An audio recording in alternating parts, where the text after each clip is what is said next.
Jini, and I'm the Program Director at Town Hall. On behalf of Town Hall Seattle, it's my pleasure to welcome you to tonight's performance. We're so glad to have you here, whether you're joining us live in the forum or virtually from home. As we get underway, I would like to acknowledge that our institution stands on the unceded traditional territory of the Coast Salish people, particularly the Duwamish. We thank them for our continued use of the natural resources of their ancestral homeland.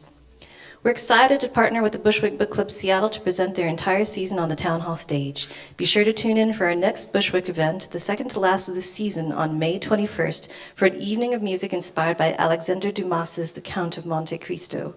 As part of our Arts and Culture series, tonight's event is sponsored by For Culture, Arts Fund, Washington State Arts Commission, and the Seattle Office of Arts and Culture.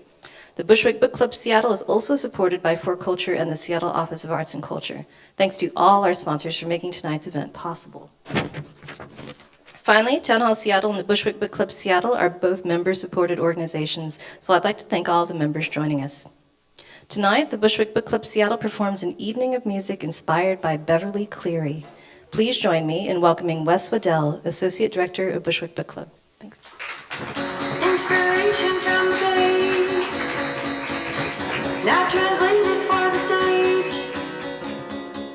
It don't matter. I was expecting the theme song to be louder, but that's all right.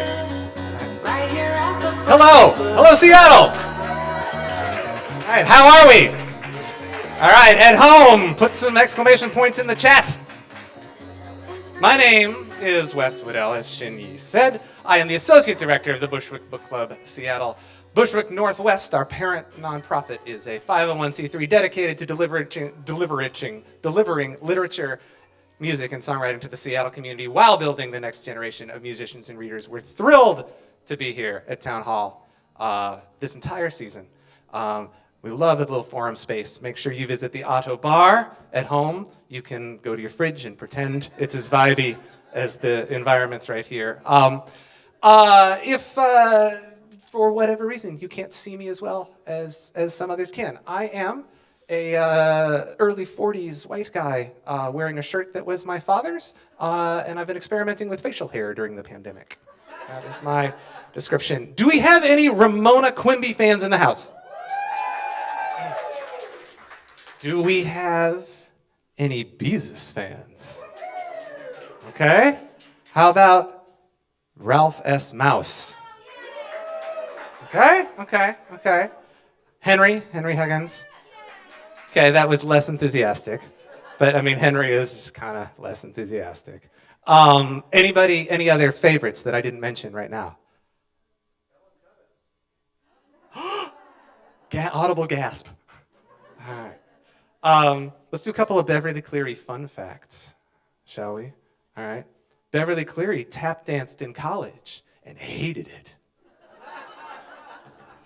Beverly Cleary never went to kindergarten. What? And they let you in? Oh, don't vaccinate anybody. All right. I could keep the Beverly Cleary fun facts going all night, and I will. But we're here to hear some songs, and I want to tell you that tonight you will be hearing brand new, never before performed, original music inspired by the works of Beverly Cleary from Eric Lane Barnes, Vince Martinez, Elle Vergara, Rani Weatherby, Sam Russell, Fae Wiedenhoeft, Ailisa Newhall, and Ibidunni Ojikutu, and Debbie Miller. Give them a big round of applause.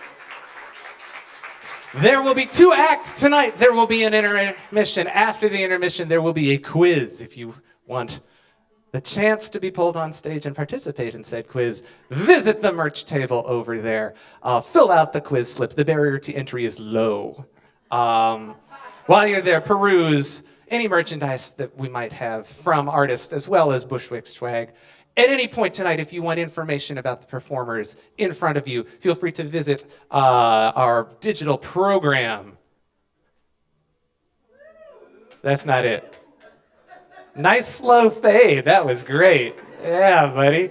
All right, you can check that QR code out. The QR has had quite the resurgence in the last few years. Or you can visit bit.ly/Cleary-program. We've got links to everybody tonight. But to get us started, to place the evening in context, I hope you will help me welcome to the stage Michelle H. Martin, the Beverly Cleary Professor for Children and Youth Services at the University of Washington in the Information School, the founder and engine behind Camp Read-A-Rama, and a very supportive board member of Bushwick Northwest.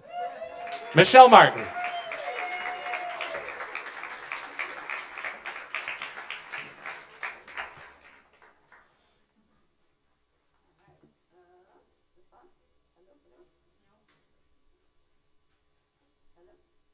Hello. Okay, that is on.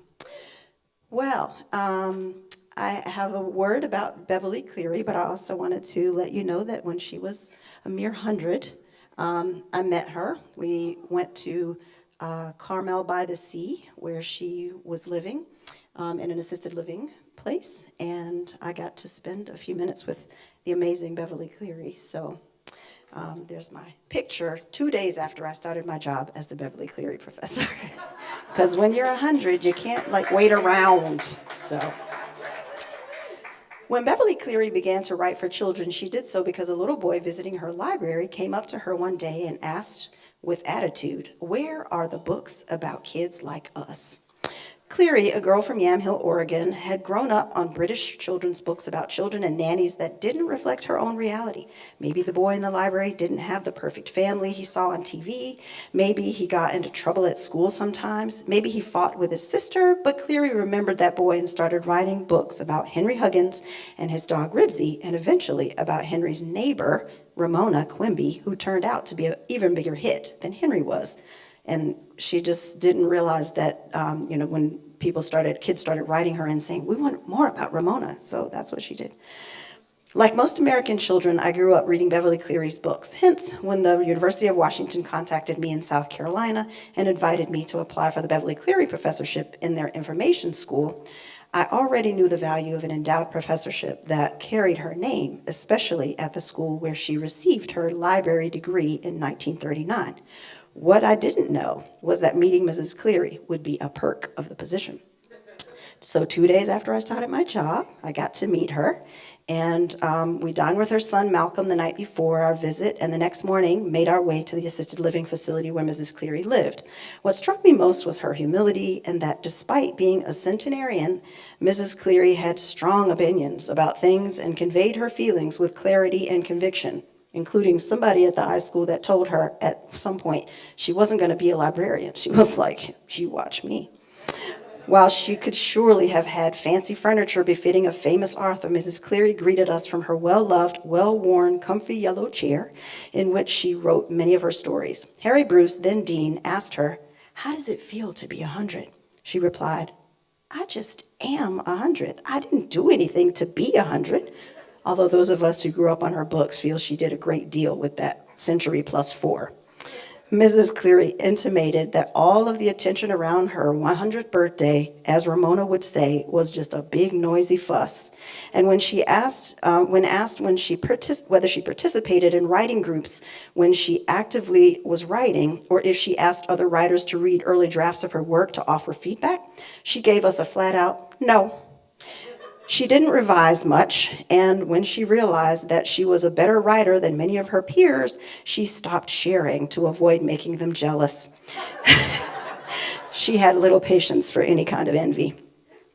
When we called her from the iSchool in 2018 to wish her a happy 102nd birthday and mentioned how popular her books still are, she noted, "I just wanted to write some books that kids would want to read." We assured her that this strategy worked then and is still working now.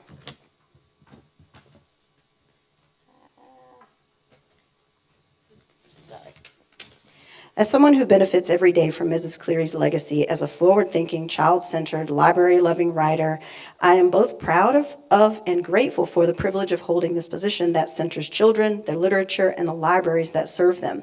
In the 6 years that I've held this position, I have presented research in dozens of venues in the U.S. and abroad, have taught students about the value of child-centered learning in library programming, and have cultivated community partnerships with those, like Bushwick, who serve children most in need of literacy enrichment. I can't think of a better way to carry on Mrs. Cleary's legacy than this. So even though we all really miss Mrs. Cleary, as long as kids keep reading Ramona, Beezus, Henry, Ralph, and her other beloved characters, they'll keep them alive through reading. And as long as kids read because of Cleary's likable, flawed characters in whom they can see their own lives reflected, she will always be with us. And when we did, shortly after Mrs. Cleary died, I planned it was called Ramona Rocks, a celebration of the life and work of Beverly Cleary. And you'll see that the two former deans, Harry Bruce and Mike Eisenberg, wrote a lovely song that I think will be played tonight. But I also was trying to get one, and the only thing that I got was the chorus. Ramona, Ramona, questioning everything around you. Ramona, Ramona, readers will always be loving you. So stay tuned for a few years later.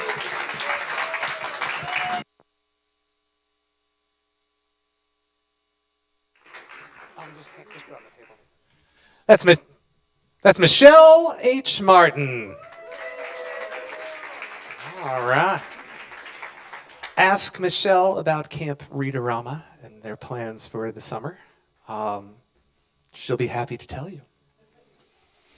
In her high school journalism class, Beverly Cleary published a story on the, quote, comparative chest expansions of the football team, end quote. The more you know. Thank you, CBC researchers. Let's get the full song music underway and bring up to the stage now Eric Lane Barnes. Eric Lane Barnes is a Seattle writer, composer, director, teacher, and performer who loves books and fringy theater.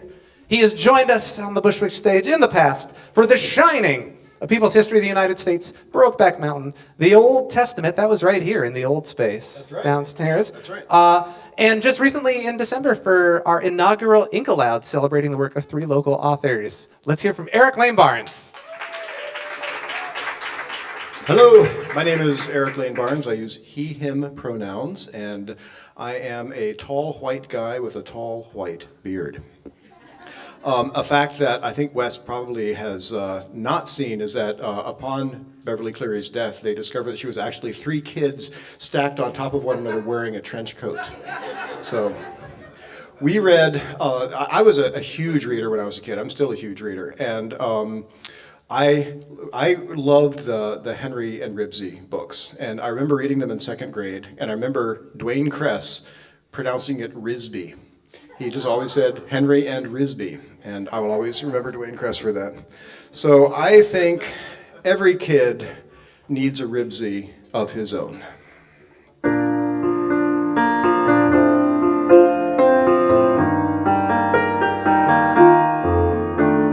He splashes in the lake, runs up to me and shakes. I get soaked, but I don't mind. He bounds on ahead, but always checks back to see that I'm not too far behind. He waits at my bus stop, sitting at attention when my school day comes to an end. He wriggles with joy, who's a good boy. I love him, he's my best friend. No one ever needs to remind me to feed my gallant and lovable hound. When dinner is over, me and my rover stroll through the streets of town. Everybody waves and says he's so well behaved as we amble for hours on end. He rests his head at the foot of my bed. Sweet dreams, my best friend. Tomorrow's a brand new adventure, new treasures and trails to explore. With my buddy and guide close by my side, what boy could ask for more?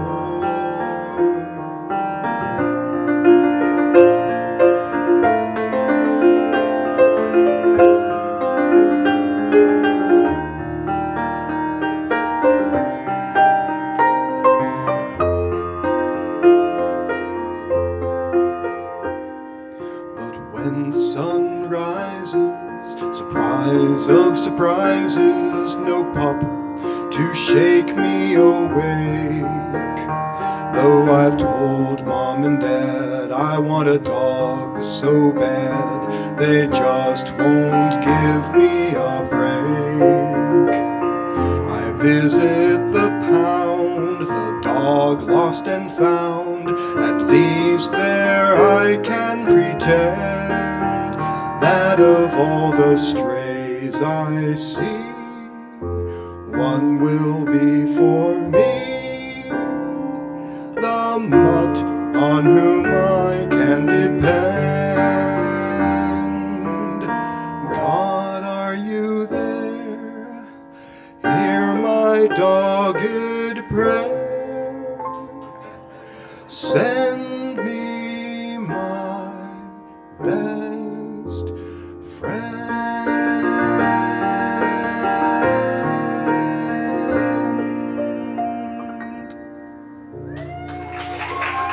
Thank you.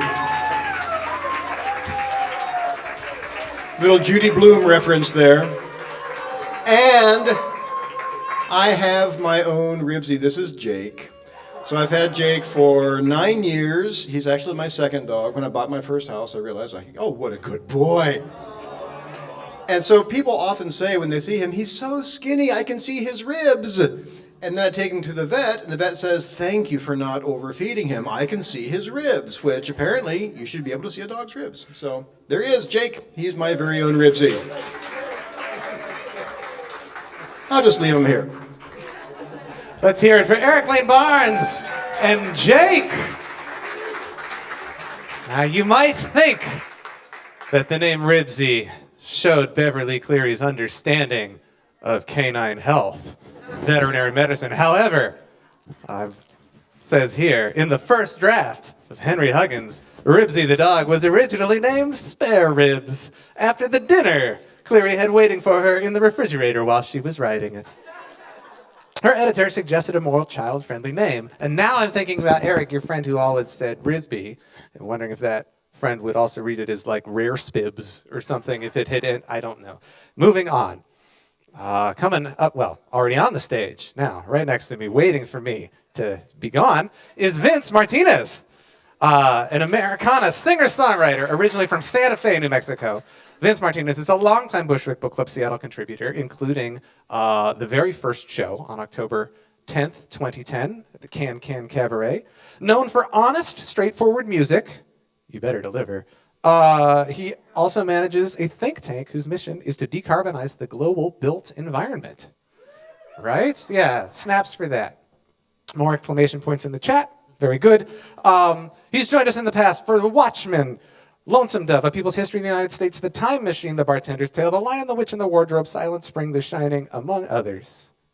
Vince Martinez. Thank you, Wes. Visual description of myself is a short Hispanic male with a full beard and glasses and a maroon shirt and a hat that says Edmonds on it, which is the town that I live in, about 10 miles north of Seattle. I was super psyched to do this show. I'm also going to do the Monte Cristo show next month, which I'm really excited about as well. Very different.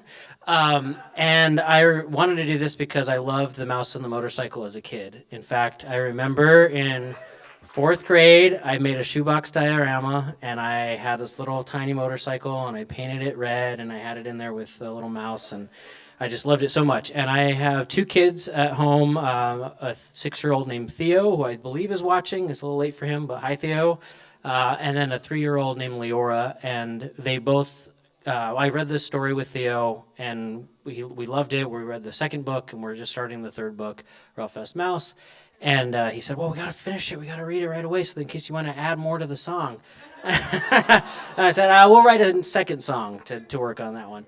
But the kids love singing the song with me and dancing around, so this goes out to them.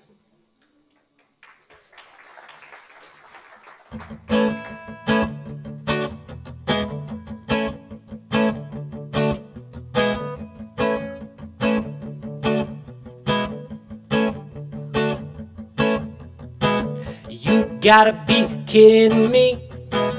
There's a boy in room 215. He's got the coolest ride I've ever seen. It's a dream. Never thought I'd meet a kid like Keith. Let me ride on his bike for free. Bring me and my family J and PBs. I'm going pub, pub, pub, pub, pub, pub, pub, pub.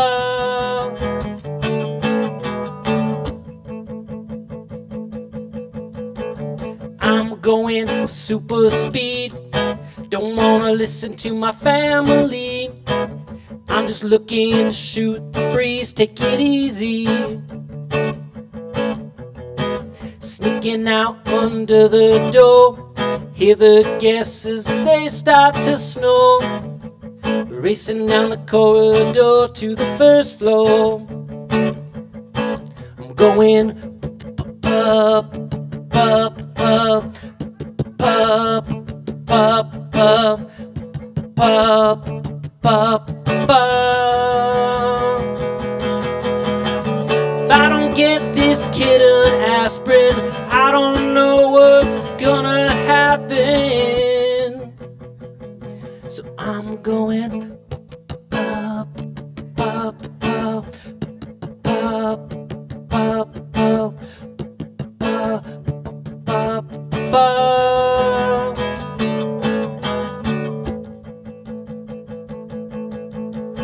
Must give my mom an awful fright to see me whizzing out of sight.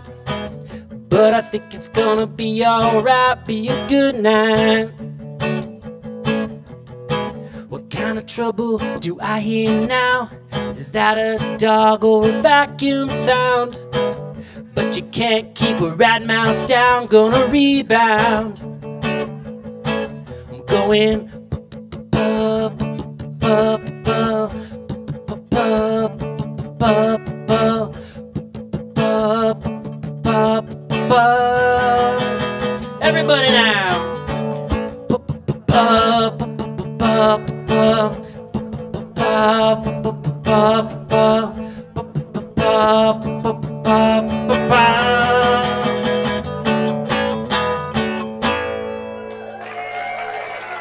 Thank you all.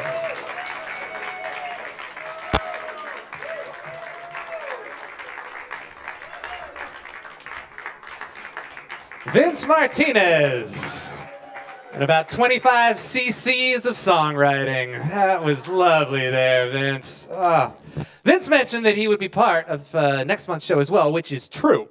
That will be on May 21st here at Town Hall Seattle. Original music inspired by the Count of Monte Cristo. If you have discovered that it is more fun to participate in these events having read the source material, I suggest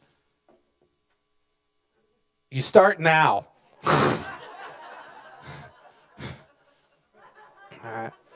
I've been on my bicycle a lot during the lockdown, but the upper body I have done less with, thank goodness for Alexander Dumas. The Count of Monte Cristo is no joke. All right, so we're expecting a lot of his performers, and they always deliver. You can find out more about who's coming up at the Bushwick Book Club, Seattle.com. You can find out more about tonight's performers, of course, at the digital program. It's getting new technology. We were rehearsing this, and then and if that book was just looked like too much, and crossword puzzles are more your speed, Amy Zoe has created original crosswords inspired by each of this season's titles, all 9 books, right? So there's a Beverly Cleary one for this month. There is and there'll be a Count of Monte Cristo one for next month as well. You can check those out. Coming up next, come on up, is Elle Vergara. This is Elle's 3rd time performing for Bushwick, but her first time in person. The fates have dealt Elle 2 virtual shows in 2 different seasons. And we're just so happy to have Elle here in person on the stage. Elle Vergara is a junior at Lindbergh High School in Renton who enjoys writing and playing music. She is heavily inspired by older jazz and classical musicians and hopes to share the culture of older music with her peers. She finds it an honor to perform with other talented local musicians and is grateful for this opportunity to share music. Elle loves sports as much as music. She plays 5 instruments and has participated in 6 sports, her favorite being, guesses?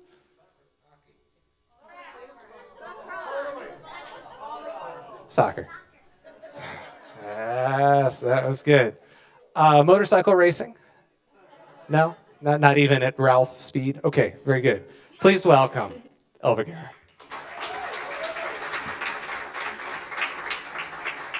Hello, as he said, my name is Elle Vergara, and I am a Filipina 5'5" girl wearing a black dress if you can't see in the live stream. And I'm going to be singing a song I wrote called Slow Me Down, based off of the song The Growing Up Feat. And a lot of my peers in the show have picked really popular songs like Ramona, but I wanted to focus on one of the books that wasn't really featured, which is called The Growing Up Feat. And what inspired me was the fact that many children really wish to grow up all the time. They want to be big kids, they want to be adults. But now as I'm nearing adulthood, I kind of just want to slow down time and relive my childhood.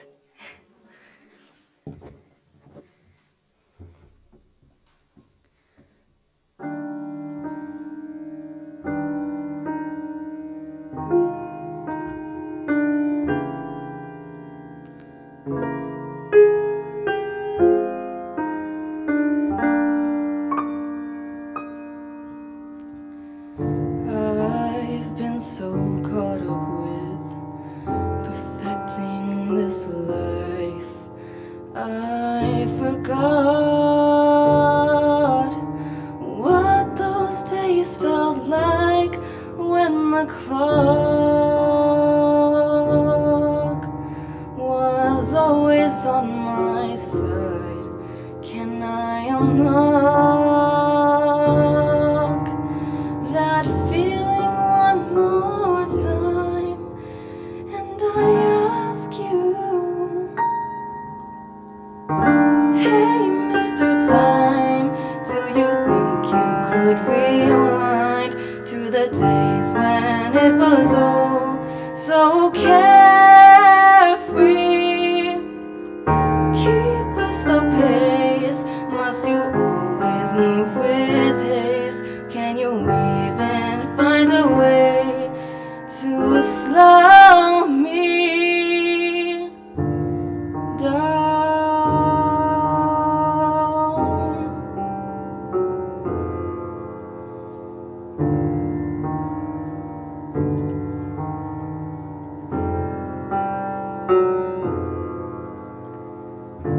milk every night.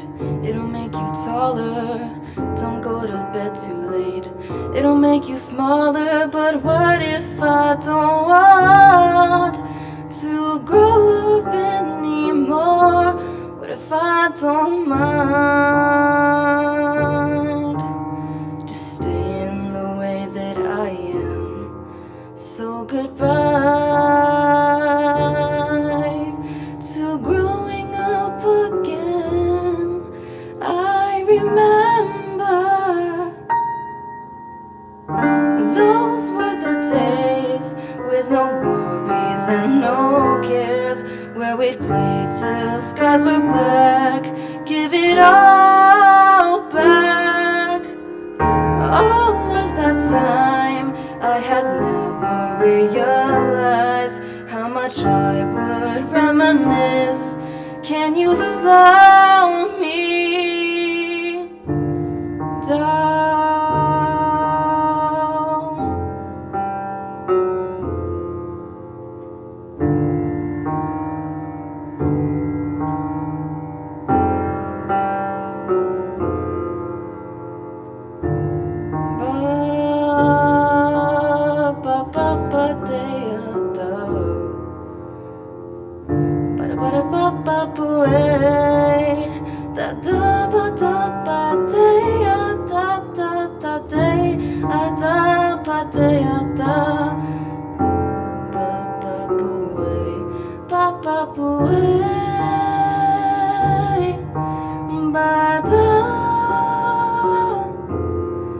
And I wonder,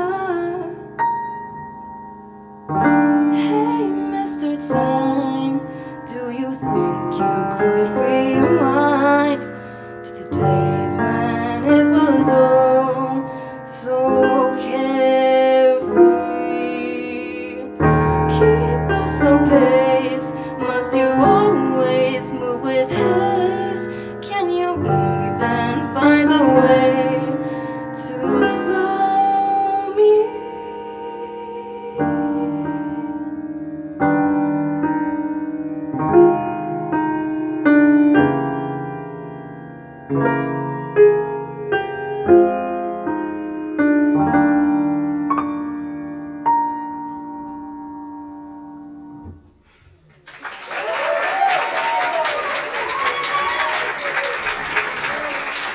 Thank you, Elle. And Elle will be having a spring concert coming up on June 9th with Lindbergh High School. So, yeah, excellent. Thank you.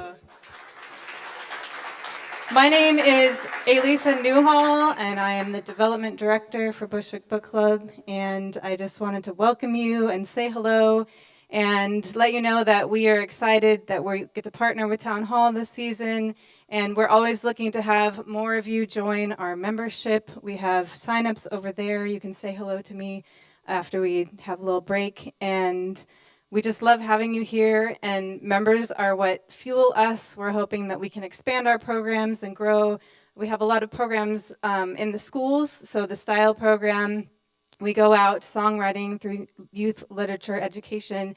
And we work with libraries and teach kids how to write songs inspired by literature. And it's amazing what comes out of that. And the kids, some of their minds are blown when they get to read a book and then write a song about it. So we're really excited to be here, and I want to thank you for supporting us in that way. And please come say hello to me over there at the break. And next, I would like to introduce Rani Weatherby. Rani is the lead singer, songwriter, and arranger of the Seattle soul band Champagne Honeybee. She is a classically trained vocalist and award-winning jazz singer who has performed across the Pacific Northwest, Midwest, East Coast, and India. Rani is an endorsed artist with Lanikai ukuleles, and she shares her passion for songwriting as a workshop instructor at Rain City Rock Camp. She has performed with us in the past for Salt, Fat, Acid, Heat, and The Beautiful Ones. And you may notice that her ukulele represents her love of Prince. Let's welcome Rani to the stage.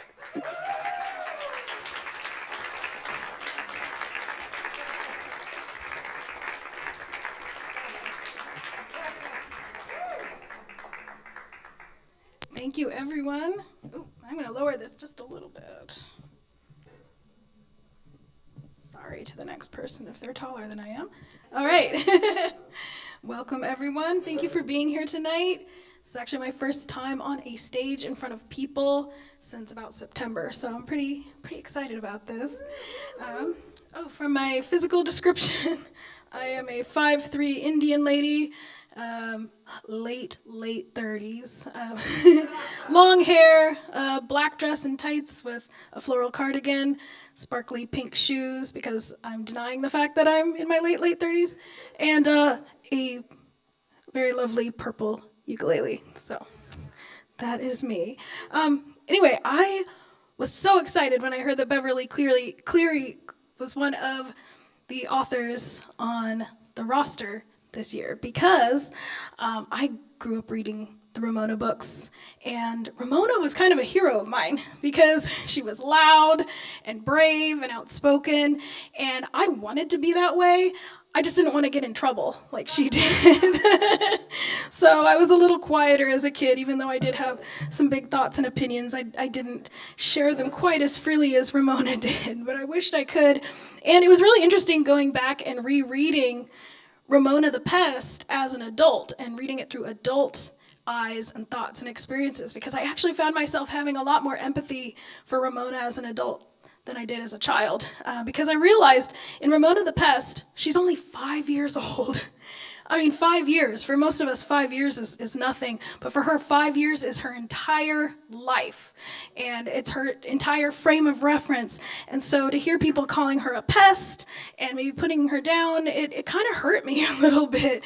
I'm not a parent, but I am an auntie to a little girl who's going to be 5 very soon, and so I just kind of felt the need to write kind of an encouraging song to Ramona and to the kids like Ramona, and maybe the little kids and maybe the not so little kids that are like Ramona. So make sure this is. I'm not hearing my uke through the monitor. Oh shoot! Oh, sorry. I almost did a curse. I would have gone to the bench outside school. Sorry to the people at home. All right, there we are. Yes, it helps when you plug things in, doesn't it? Okay, can you tell I haven't been on a stage in about, 7 or 8 months? All right, so this song is called Doing Your Best, because quite frankly, I think when you're 5 years old, that's really all you can do. And when you're 39 also. All right, here we go.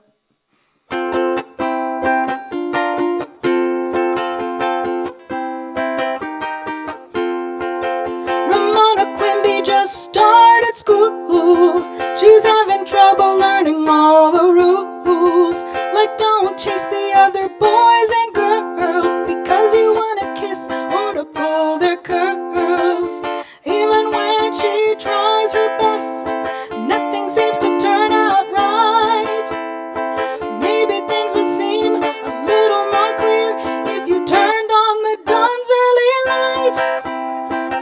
Ramona's just like the rest of us. When she gets mad, she makes a big noisy fuss. When you're a kid, your whole life is a test. You're not a pest, you're only doing your best. You're not a pest, you're only doing your best. Ramona's trying to find her truth. It's much harder than losing a tooth. Sometimes she gets herself stuck in the mud and has to ask for someone to help her up. Don't be too hard on her. She's only a little girl who needs love and a little grace to help her find her way through this world. Ramona's just like the rest of us. When she gets mad, she makes a big noisy fuss. When you're a kid, your whole life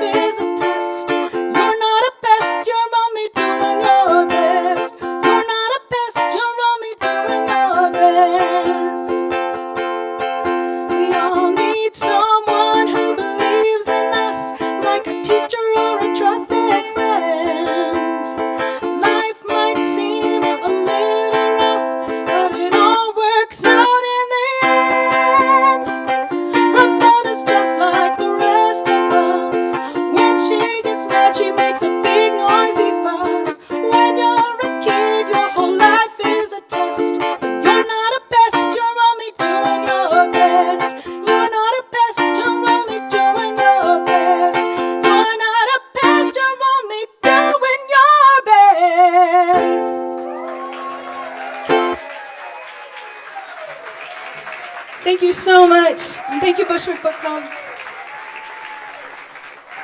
Rani Weatherby. Now that's very good. That reminds me, Rani, when Beverly Cleary, where's my fact here? When Beverly Cleary was a young child, she stuck her finger in an electrical socket out of curiosity. That's the beginning and the end of that. I have a similar story, except I was about 5 or 6 years old. I stuck an earring into a light socket. And to this day, I do not know what possessed me to do it. It was like something had taken over my body, and I just saw the earring and I saw the light socket and I picked it up and I put it in there. The next thing I remember was my mom standing over me screaming because I'd flown like halfway across the bathroom. So, yeah. You were just doing your best. I was just doing my best.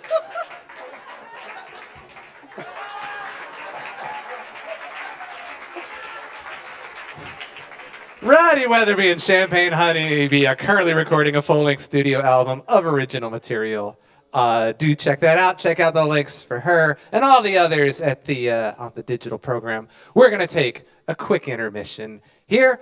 Visit the Auto Bar. Restrooms are toward the back. Sign up for the quiz. Say hi to us over at the membership table. We'll be back with a whole other set of music and the quiz very shortly. Thank you.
All right.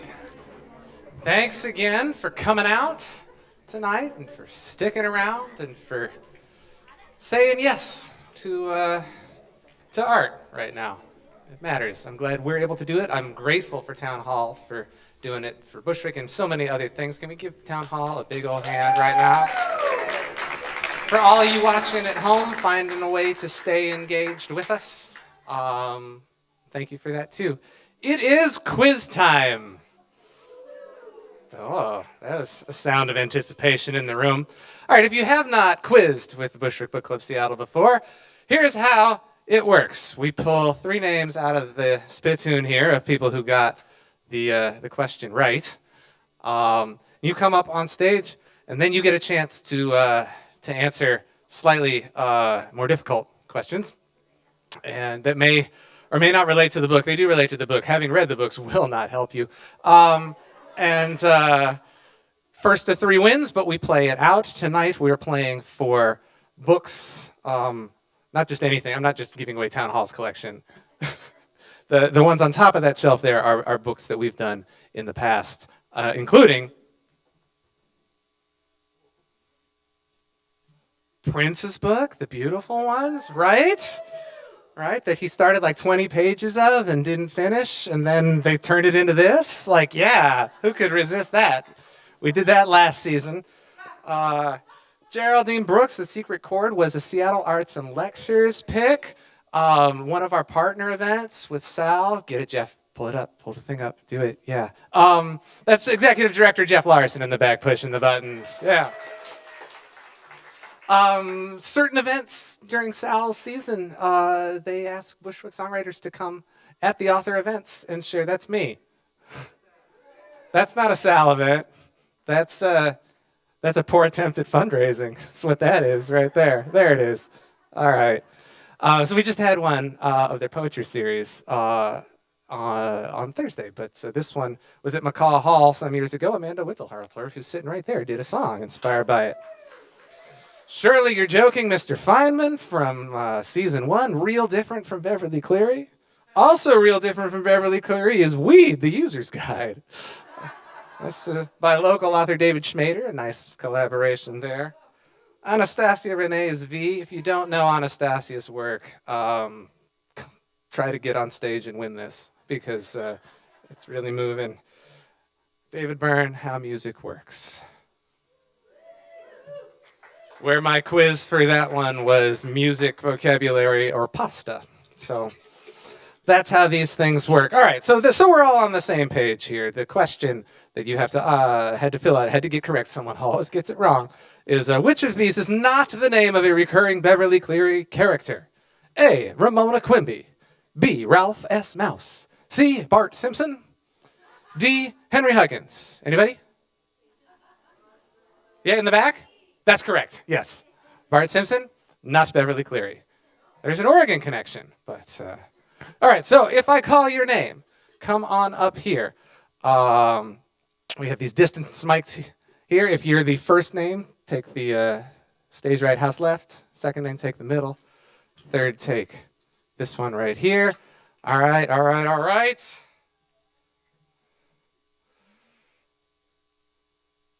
Cat.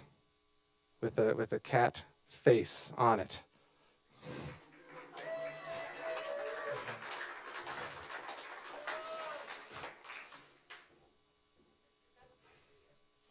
Well, I couldn't figure out where the name and the graphic, they ended in the graphic again.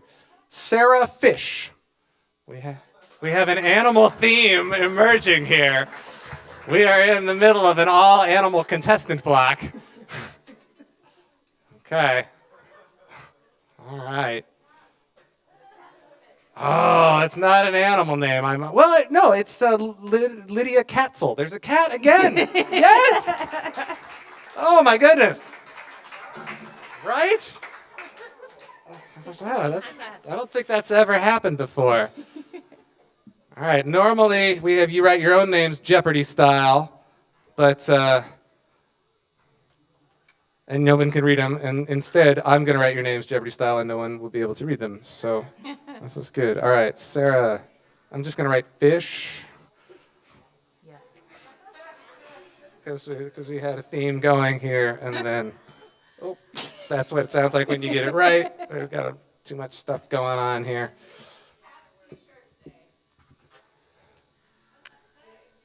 If you figure out how to make it all be words, it says, I cannot live with you without it. All music is a study of me. It was procured in a place in Japan where they make shirts like this that are backwards even when standing in a mirror. All right. It makes about as much sense as what's about to unfold right here. Here we go. We have 3 contestants on stage, and we're happy for them. So we all know where Ramona Quimby lives, right? Where?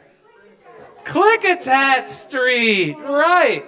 So I'm going to say the name of a town, and you have to tell me, is that town a real town in Klickitat County, Washington? Oh my gosh. That, right, down there on the border with Oregon, or a fictional town from a TV show? It's going to be one or the other. All right. Klickitat County town or TV town? Here we go. Happiness. Kat? I'm going to say that's real. Nope, that was from the Twilight Zone. Great. It was fictionally in Arizona. Okay, Fish, to you, Fairview. That is a real town. Not in Klickitat County. It's where Desperate Housewives are. Okay. Okay. All right, Lydia. Lyle. Fictional. Nope, that's a real town in Klickitat County, named for James O. Lyle. All right. So, Oh my. here we go. Still all tied there. How about Winden? Winden? Winden. Real. Nope. It's from the German show Dark. However, there is a Bingen that is real in Klickitat County, so I won't use that one again. All right. How about Blockhouse? I'm going to say fictional. No, that's real. Whew, y'all need to travel a little. I know it's been a long couple years. All right. All right, you get the chance to strike first here again, Lydia. Leatherbridge. Fictional. That's correct. Yay! All right, yes. Leatherbridge is from BBC One's show Doctors. I'm sure we all know it. All right. To Kat, BZ Corner. That sounds like someplace Beezus might live. It does. Real. That's correct. There is a BZ Corner in Klickitat County, Washington. All right. Charming. I love that one. I think that's real. Alas, it is from the show Sons of Anarchy. So sorry. It's in fake California. All right. Moon Axe. Fictional. Nope, that's a real ghost town. Ghost. In Klickitat County. The word means woodchuck. All right, Kat. Wow. Melonville. Melonville? Melonville. Uh, They grow a lot of melons in Yakima County. It's right next door. yeah. Fictional. That's correct. That's where SCTV got their license. Oh, hang on. There we go. Okay. We got to get you on the board. I know. Webster. Webster. Fictional. Correct. Yay! It's from a show called Atypical. It is in fake Connecticut. Here we go. Bickleton. Bickleton. Like pickle, but with a B. Bickleton. Bickleton. Real. That's correct. Bickleton's population in the 2000 census was 113. By 2010, it had dropped to 88. All right. Kat, for the win. Gilmer. Gilmer. Gilmer. Fiction. Nope, that's another ghost town. It's real. Great. All right. All right. Sandicott. Sandicott. Real. No, that's from show Billions there in New York. All right. Roosevelt. Real. That's correct. Oh. Roosevelt is home to one of the largest landfills in the U.S. You two, cat and fish, we're going to keep playing till y'all get to 3. High Prairie. Fictional. Nope. Okay. Down there. Buckhorn. Buckhorn? Buckhorn. Buckhorn. Not hornbuck. Oh, buckhorn. That's real. No, that's in season 3 of Twin Peaks. All right. Cat. It's real.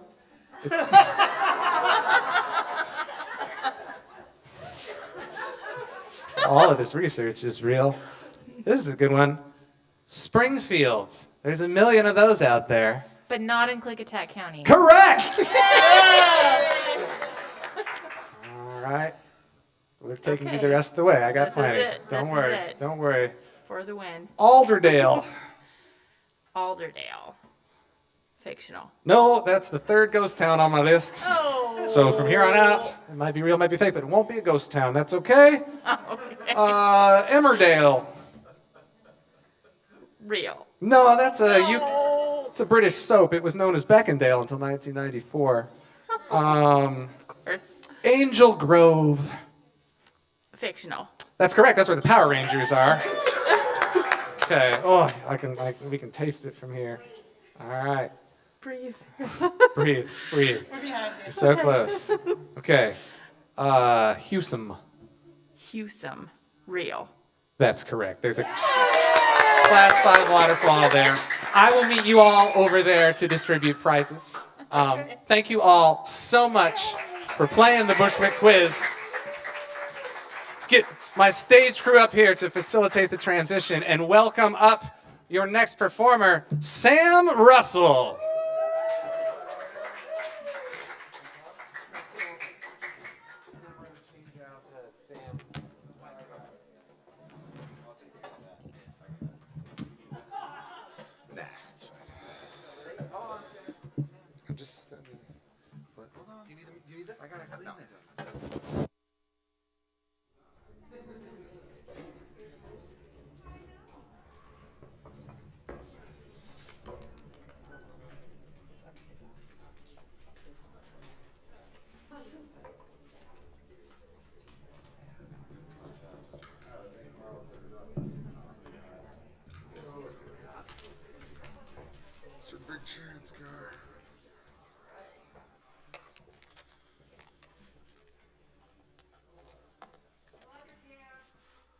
Thank you so much. Yeah, so my physical description includes purple pants. A friend of mine and a friend of Bushwick, Amy Zoe, I told her I'd wear purple pants for all the shows I was playing this week. So this is the last one. I have watched them in between, but I'm sticking to the commitment. I follow through.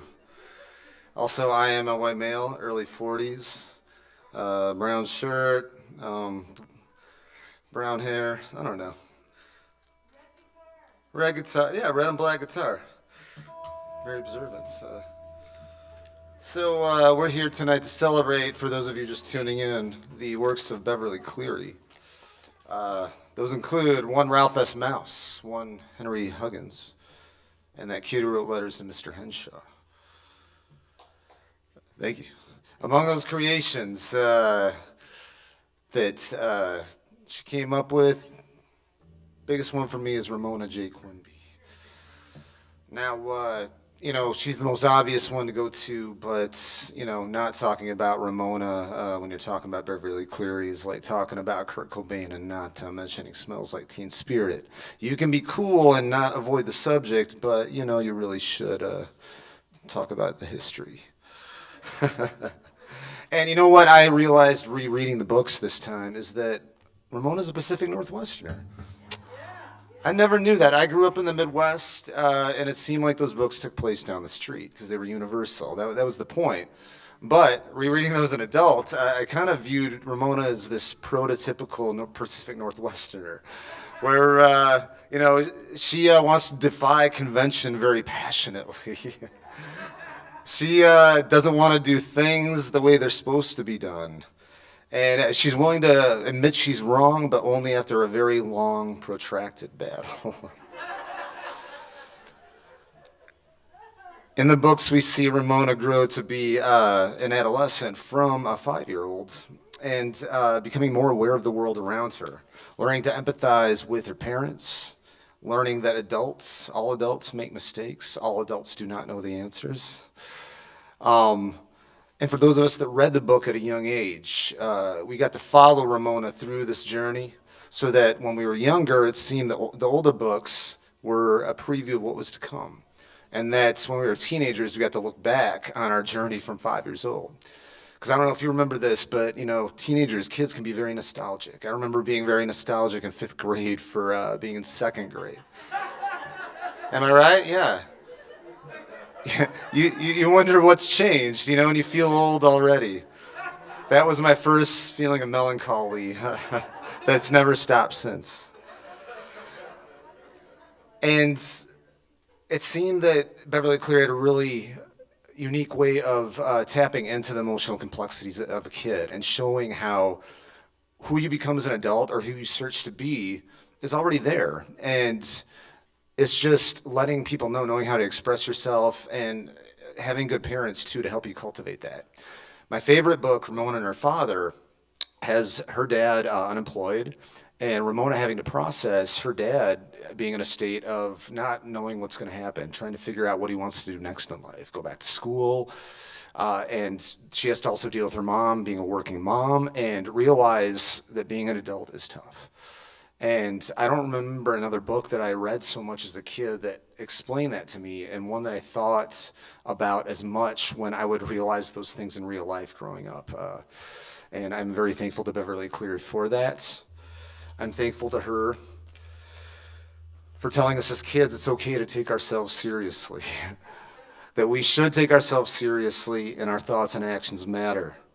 And that joy can be found in hard times, and even more joy in celebrating when those hard times leave and take an upturn. In the book Ramona and Her Father, Ramona learns about something they used to do in the 1930s during the Depression for entertainment.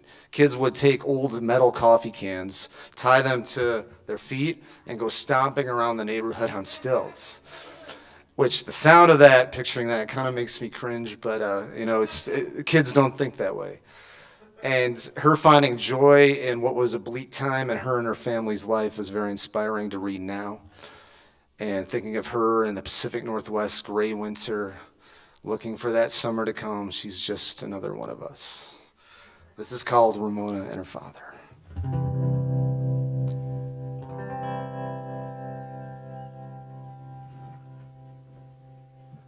Ramona, Ramona, clinging down the street, empty coffee cans tied with twine, the bottom of her feet, singing 99 bottles of beer on the wall to get all the way down to one when it's gray out and it's raining and everyone's inside complaining.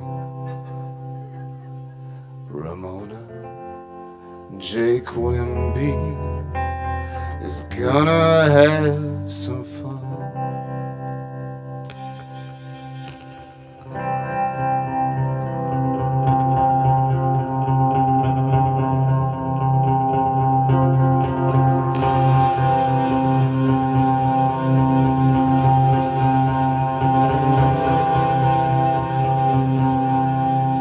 Go down the street to old Mrs. Swift's, where there sits for a school project.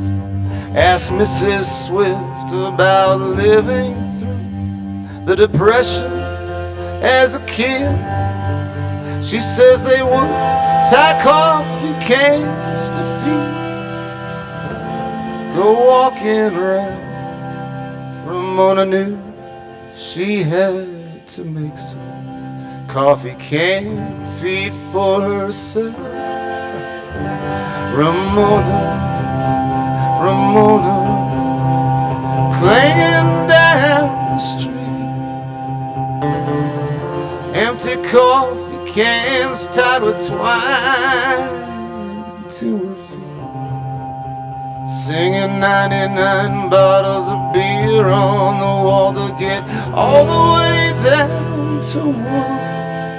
When it's gray out and it's raining and everyone's inside complaining.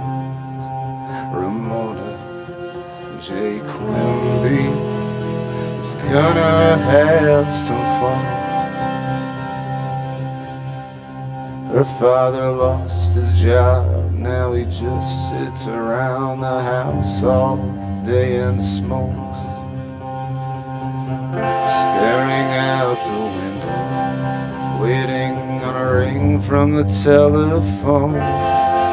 Her sister Beezus comes home, tells Ramona all about black rose. Ramona makes a sign saying stamp out cigarettes, hangs it by her dad's to the brush. Ramona goes to Howard's after school, while her mom works at the office and her dad's downtown in line, waiting on the unemployment check. Mom's always tired, dad's always grumpy when they get home. And Ramona feels so alone. Oh, Ramona, clinging down the street. Oh, empty coffee cans tied with twine to bottom of the feet. Singing 99 bottles of beer on the wall to get all the way down to one. When it's gray out and it's raining and everyone's inside complaining. Ramona J. Quimby is gonna have some fun.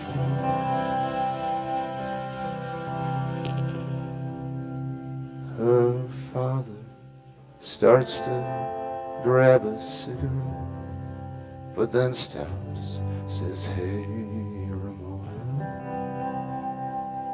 what do you want to do?" And she says, "Make a map of Oregon." Dad rolls out a long sheet of paper. Ramona tapes it to the floor, and as they draw, her dad says, "Ramona, I'll try not to smoke anymore." Ramona, clinging down the street, empty coffee cans tied with twine to her feet, singing 99 bottles of beer on the wall to get all the way down to one. When it's gray out and it's raining and everyone's inside complaining. Ramona J. Quimby is gonna have some fun.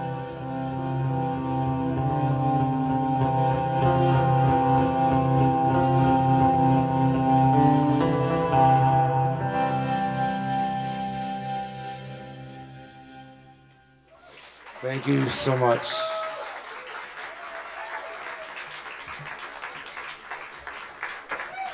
Sam Russell. can catch him more nights of the week than not out around town in groups like the Harbor Rats or the Cup Holders or tribute things or just stomping around with stuff tied to his feet looking for attention. It's kind of the way. Keeps the calendar full. Anybody out there know how many Ramona books there are? I'm sure Michelle knows. How many? More. 8 is correct. All right. Okay, how many total Beverly Cleary titles? It's kind of disputed, but no, it's way more than 12. Come on.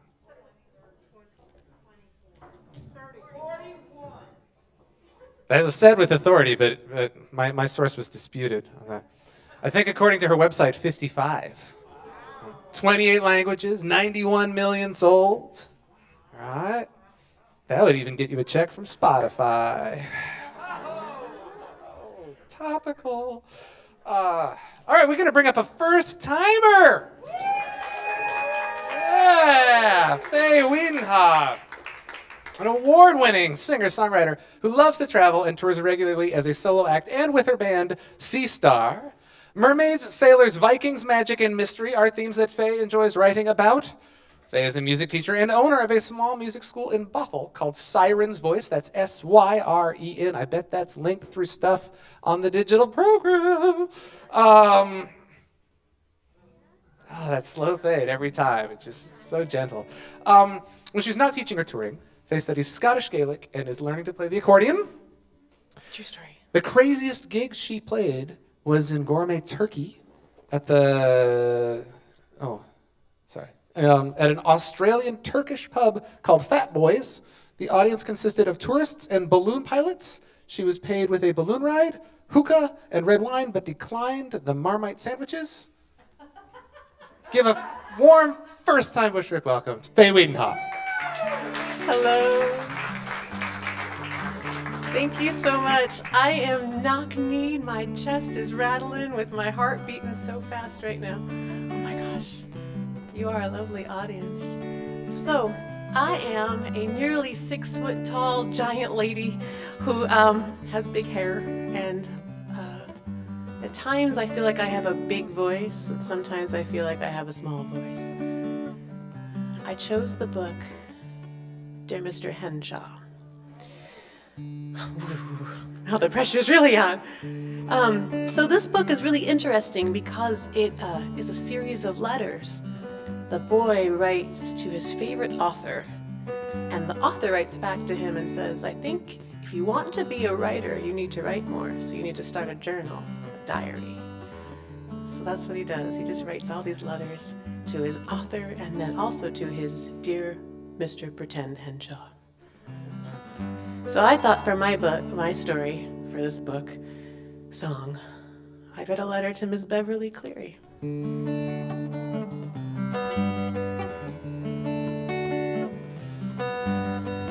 Dear Miss Beverly Cleary, it's your old fan, Faye. I read many of your books in the 3rd and 4th grades. Ramona and Henry and Ralph and Ribsy too, but the one about Leibot's made me a bit mad at you. It's true. See, I was used to the belly laughs and adventures with Vroom, and all these letters filled with sadness made me throw that book clear across the room. So some 30 years later I reread all your words, and I remember that lessons often come with a learning curve.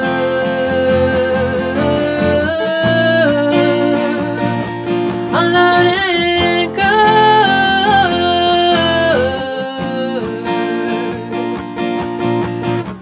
See, I was searching for a happy ever after, something cheery that filled my heart with laughter. But life is a bittersweet journey that unfolds. Tears and anger feeds the fire that makes us brave and bold. Yes, I was searching for a happy ever after, something hopeful that's lacking in disaster. And some pages of this life are destined to be burned, like when you want the phone to ring or your best friend to ever after is really just okay.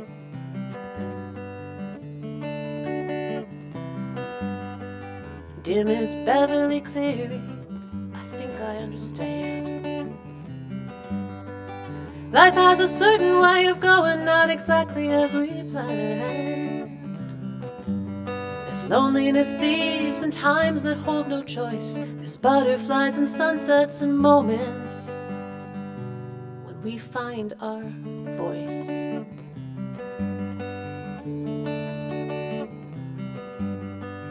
Hey Bev, I'm not gonna lie, I didn't love this book. But my sappy heart and teary eyes are grateful for a second look. And I finally see there's so much more than light and dark, and landing in the middle often brings the brightest spark.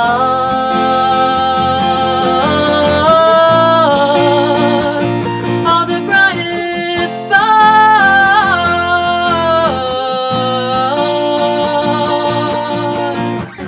And I was searching for a happy ever after, something cheery that filled my heart with laughter. And life is a bittersweet journey that unfolds. Tears and anger feeds the fire and makes the brave and bold.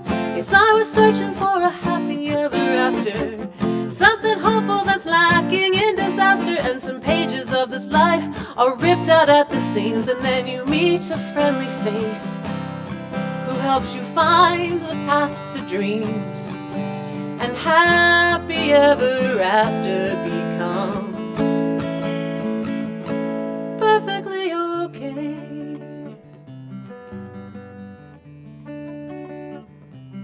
Perfectly okay.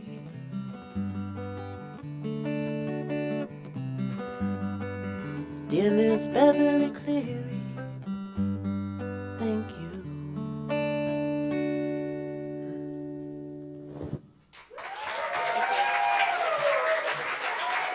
Thank you very much. Fae Wiedenhoeft, welcome to the Bushwick Book Club. Yeah. Fae is recording a new album of original music with C Star that will be released in early summer.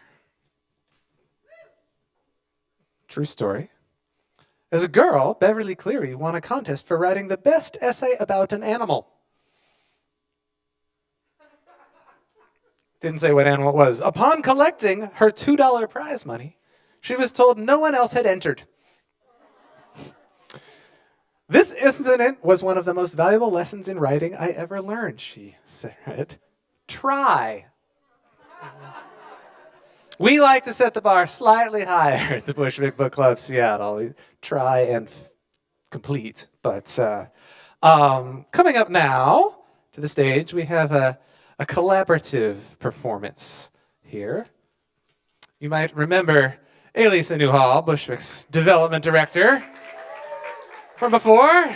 Check out all the different projects she keeps her finger in. And singing with us is another first-timer.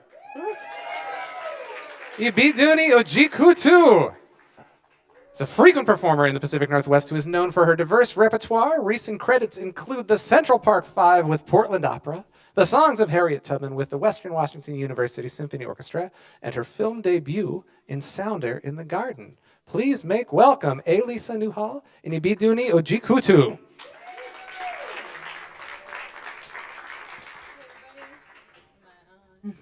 I don't know. Should I talk really loud?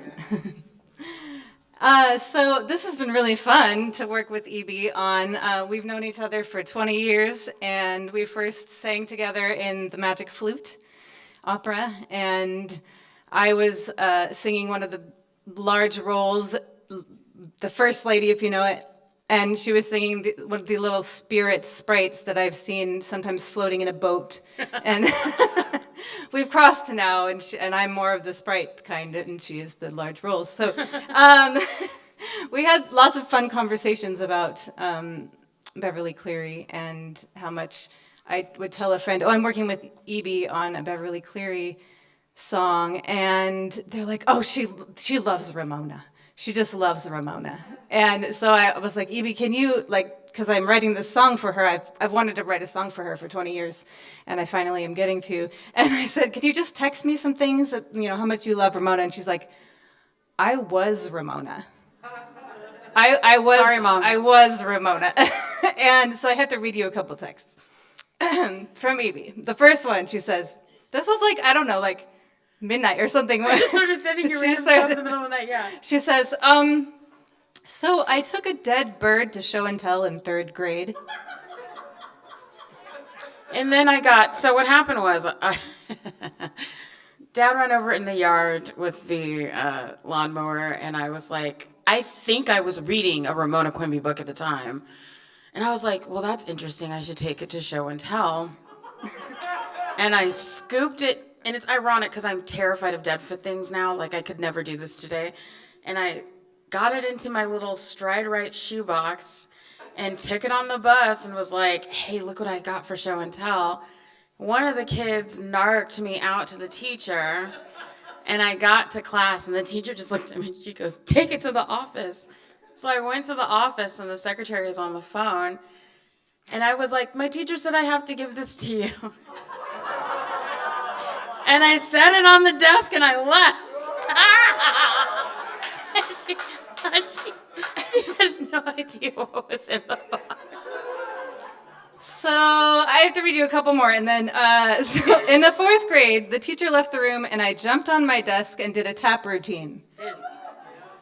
And in the 5th grade, I told this kid that was teasing me that his birthday was April Fool's Day. His birthday was April Fool's Day. Because he was a mistake. He should have left me alone.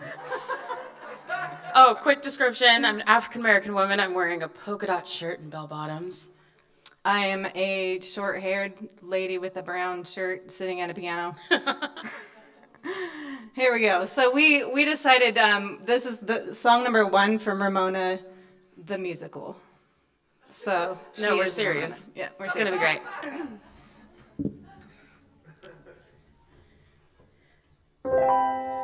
Some people are born with a roadmap,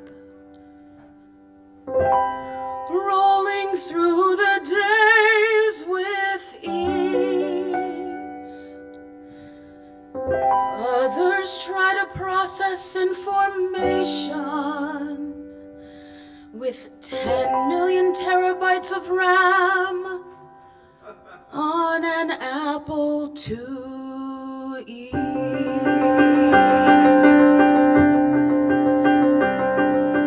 Sat in the car the other day, wondering why the things I say always come out wrong.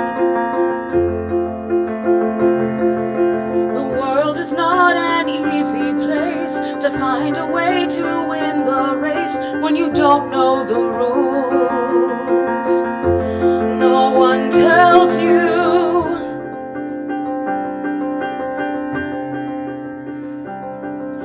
They said, go ahead, you're next in line. Stand over there beside the sign. Did you fill out the forms?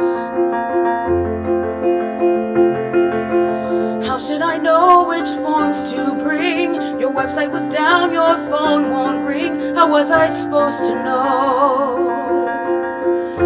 When no one helps you, when no one helps you. I am fury, I am isolation. Don't assume you know what I go through.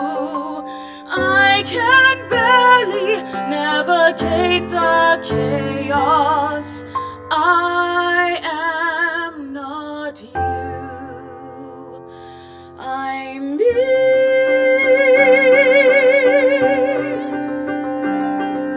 When I am in a crowded room, it's not that I won't listen to you, it's that I hear it all.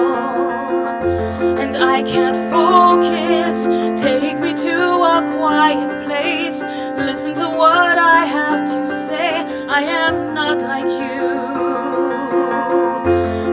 still love you? Do you still love me too? I am watercolor, I am sunshine, I am supersonic, I am brave, I have magic in the way I see things, I am not you, I'm me.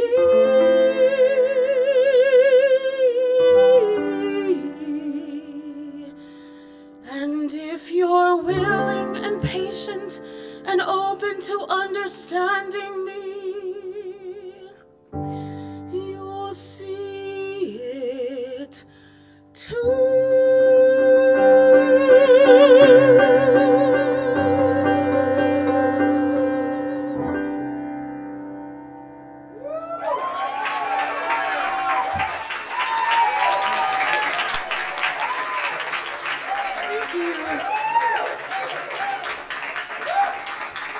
Ailisa Newhall, Ibidunni, Ojikutu.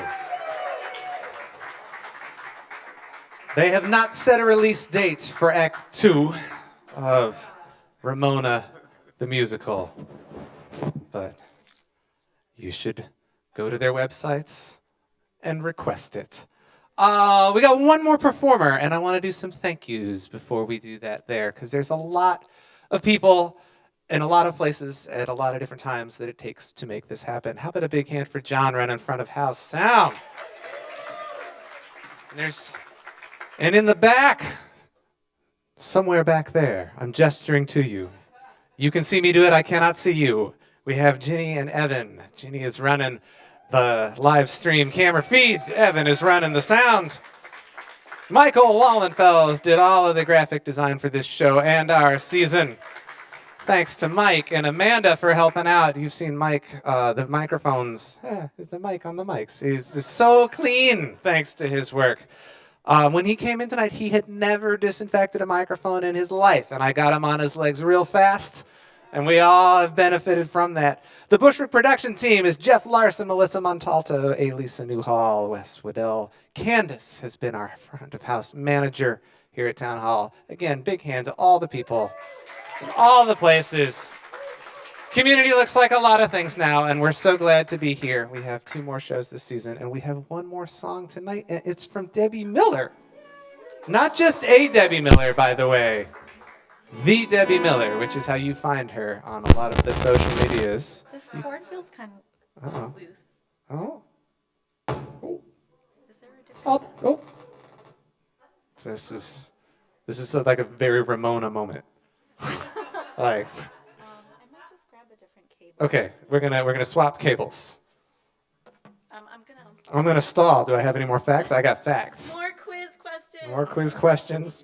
I'll just name towns and I'll all not be in Klickitat County. Beverly and her husband Clarence eloped in 1940. Her Protestant parents did not approve of the match, as Clarence was a Catholic.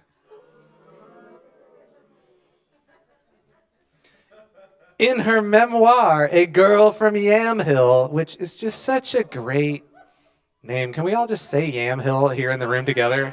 Yeah, thank you. In her memoir, A Girl from Yamhill, she writes proudly that her childhood home had the second bathtub in Yamhill County. The first is lost to history. On Beverly Cleary's website, the bio for Ramona Geraldine Quimby lists that her best friend, anybody remember? Daisy Kid, not Henry. She likes playing in the park, fairy tales, adventures. She dislikes spelling, having to play with Willa Jean, and Perfect Susan.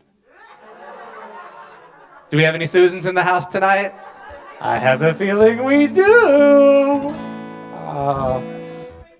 Oh, very good. Hi. Hi. Is that the intro you always wanted? Yeah. That's the intro you got. Please welcome, perhaps the only person tonight who has sung with Bushwick Book Club Seattle and Dave Matthews, Debbie Miller. Thank you so much. When I saw that I was last, I ran up to Jeff and I said, "My song isn't funny. Don't put me last." But anyway, here we are, and I'm still last, and I had to wait the whole show and sit and be nervous for watching everyone else's song. So I reread Ramona Quimby, age 8, and what really kind of overcame me while I was reading this was thinking about who I was when I read it the first time, when I was probably 8 years old, and thinking about who I am now. And I just felt really kind of actually sad and nostalgic for when life was a lot simpler. And also just kind of the simplicity, like Ramona feels like she has the world on her shoulders in Ramona Quimby, age 8. Like everything depends on her, and she has to get along with like the, Willa Jean, or everything's gonna fall apart, and her whole family's depending on her. But there's still, even though her parents are kind of struggling in some way, there's still like this sense of like safety and security that she has anyway. And then also just to give you some other context of where this song is coming from. And I just want everyone to know I'm okay before I share what I'm going to share next. But last year, close to this time, I was diagnosed with early breast cancer. And I'm fine now. I'm all done with my treatment. I'm A-okay. Thank you. But when earlier on, I had connected with another young person who had breast cancer, and she had said to me, we were sort of commiserating, but she was already out on the other side. And she said to me, life is more horrible than you could ever imagine, but it's also more beautiful than you can ever imagine. And that really stuck with me. And that's also part of the song, which is why I just kind of want to mention it. So the song that I wrote is a letter to Debbie Miller, age 8. And it's called Things Will Be Different.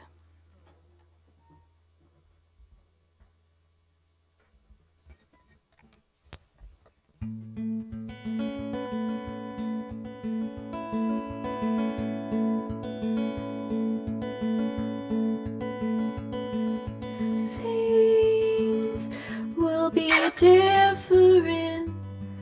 You are quiet now. Oh wait, I messed it up already. I'm starting over. Thanks.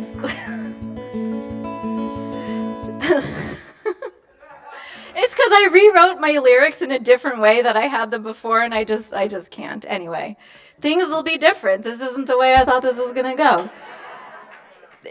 Is that not the most profound thing you've ever heard? Things are gonna be different. Take 2. Things will be different. You wait and see. You're quiet now, but one day you'll be up on a stage, and you'll be so brave. You'll be singing your truth. You'll be less well behaved. Things will be different. Friends don't come easy now. Oh, you are shy with your eyes on the ground.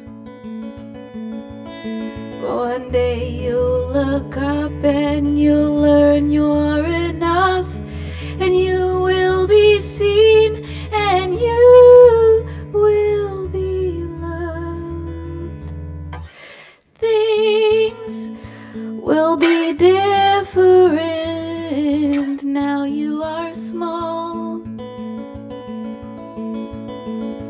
Always picked last in gym, and you pray to be tall. Actually, this one is not gonna change, but soon you won't mind looking younger than your age, and life will be more beautiful than you can believe. Hold on just a little more and you will live out your wildest dreams. But things will be different. You feel safe now. Out in the world, things will claw you down, and you'll get confused, and you might feel used, and you will be lost, and your heart will get bruised. Things will be different. You're innocent now. Healthy, young, your hair is shiny and brown. But one day you'll get sick and you'll find it out quick, and your hair will fall out from the medicine. Things will be different. You're naive now. See stuff in black and white, wrong and right. But you'll come to learn that life's mostly gray, and in spite of it all, you're hoping good things never fades. Life will be more terrible than you can believe. But hold on just a little more, and you will be who you're meant to be.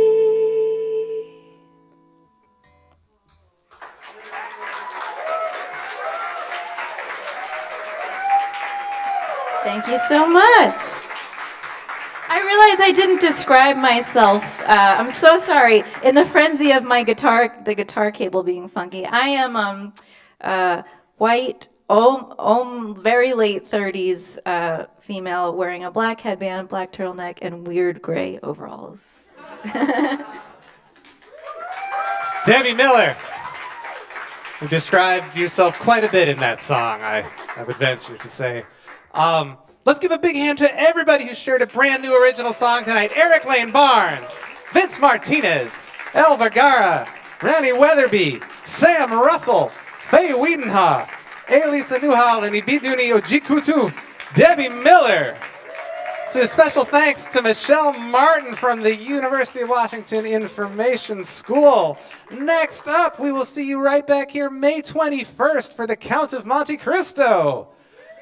Then put June 11 on your calendar as well. We'll close out the season with the Midnight Library, and we're going to send you home tonight with a song written by Mike Eisenberg, who was dean of the UW Library School for a while, performed along with Harry Bruce, that they gave us permission to share as a little postlude tonight. Cleverly Beverly. My name is Wes Weddell. Thanks from the Bushwick Book Club Seattle. Be safe.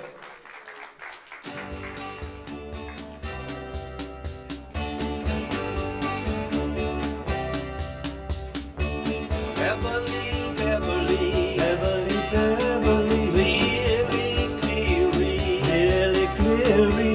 Beverly, Beverly, Beverly.